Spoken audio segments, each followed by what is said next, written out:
Di Mekah orang tak terima hukum Islam. Di Mekah orang tak terima hudud. Orang tolak hukum qisas. Nabi kata wajib pun orang tak mau pakai, orang nak pakai hukum manusia. Di Mekah orang tak mau terima ekonomi Islam. Orang nak jalankan sistem riba situ. Nampak? Di Mekah ni orang tak mau laksana munakahat cara Islam. Orang nak cara jahiliah. Maka Nabi terpaksa menunggu wahyu perintah daripada Allah untuk berhijrah ke Madinah.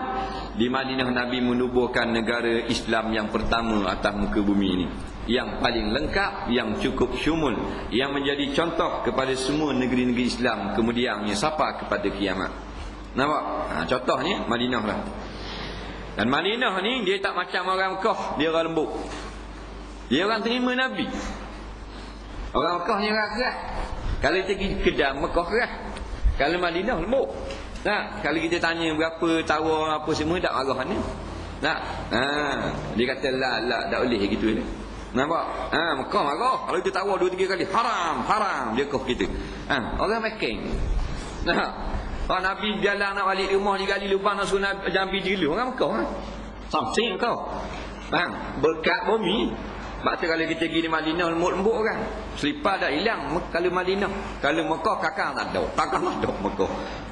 Madinah tak ada orang curi, Mekah curi. Kerana cerita ni kekal daripada dulu. Zaman Nabi tu orang Mekah tu orang hambat Nabi. Nampak? Orang pun Nabi tak boleh lari. Nak lari boleh. Tapi jangan mari sampai bila-bila. Macam-macam peseng. Tu anak beranak Mekah. Jadi 53 tahun campur 10 tahun, 63 tahun. 10 tahun menyuruh tu segala manusia masuk kepada agama Islam. Ataupun membawa segala manusia masuk kepada agama Islam. Jadi Nabi ni tugas dia di Madinah ajak orang masuk Islam 10 tahun. 10 tahun tugas Nabi, cukup berkat sampai berbondong-bondong masuk Islam. Nampak? Ramainya masuk Islam dengan dakwah daripada Nabi sendiri. Ramai. Mula asalnya tak ada. 3 orang, 4 orang di Mekah.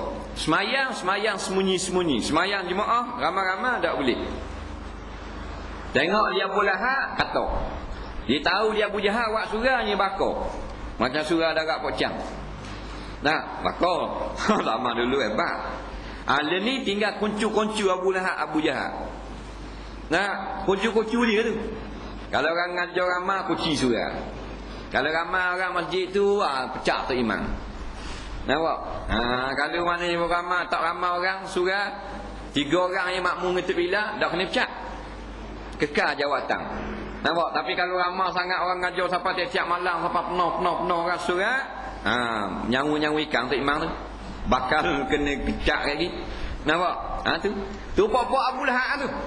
Abu Lahab moden.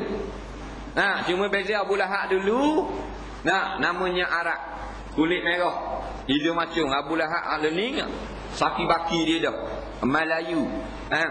Tak macung. Tapi perangai Abu Lahab. Beci tengok orang ceramah. Tapi hati tengok ada orang buat ganjau-ganjau. Geram kalau tengok surah-surah ramai orang. Ni penyakit Abu Lahab ni. Tapi puasa jelek nyanda rumah. Mulai ada puasa. Dah ya puasa dah buku lalu. Nampak? Dah tolak hudud kafir. Tolak hudud batal Islam. Nampak? Tolak hudud batal Islam. Kalau tangguh hudud lain. Kita tangguhkan dulu hukum hudud kerana keadaan yang belum mengizinkan. Itu kita boleh terima. Tapi jawapan bukan tangguh.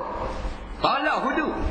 Daripada orang-orang yang mengaku Islam, kita tak boleh laksanakan hudud di Malaysia. Sebab apa?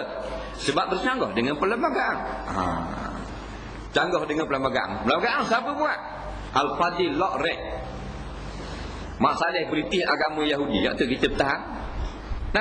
Batu wajib atas kita tiap-tiap individu yang mengaku Muslim di negeri Malaysia ini nampak berusaha sungguh-sungguh agar perlembagaan ciptaan manusia ini akan terpecah dalam masa yang terdekat. Dan wajib kita gantikan dengan Al-Quran dan hadis supaya menjadi dustur dalam perlembagaan negara Malaysia. Kalau siapa yang tidak berusaha, yang tidak bekerjasama, maka dia adalah fasik, berdosa kepada Allah. Kerana membiarkan hukum Allah tidak dijadikan sebagai apa benda ni peraturan dalam negara, selama itulah kita menanggung kewajipan dan selama itulah kita berdosa kepada Allah Subhanahu wa taala.